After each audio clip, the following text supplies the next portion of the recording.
Esiet sveicināti, cienījamie televīzijas skatītāji. Tiem, kuri regulāri skatās mūsu pārraides, nav noslēpums, ka nu pat šonedēļ pie mums ciemos bija viesi no Amerikas Savienotām valstīm. Un mums bija lieliski dievkalpojumi, gan Daugavas sporta namā, gan VF kultūras pilī. Tagad rīt mūsu viesi atstāja Latviju. Mēs vēlētos uzdot viņiem pāris jautājumu. Viens no šiem jautājumiem varētu būt, kādi viņa iespaidi ir no mūsu dievkalpojumiem, kas viņiem patika un kas nē. Будешь все миксировать вместе, чтобы не бежать туда-сюда, опять второй раз, опять туда-сюда и третий раз.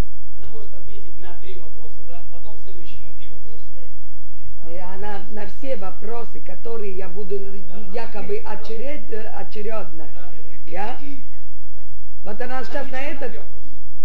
Потом следующий человек отвечает на 3 вопроса. Потом следующий. Подожди, ты не понял меня. Она будет на все вопросы отвечать, а ты будешь ложить якобы подряд.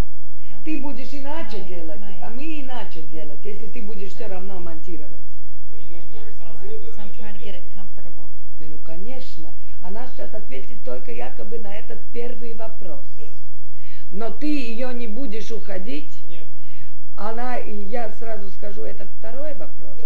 На латышском языке. Ты опять это возьмешь, и она сразу, чтобы ей не бежать еще на второй раз. Естественно. Я.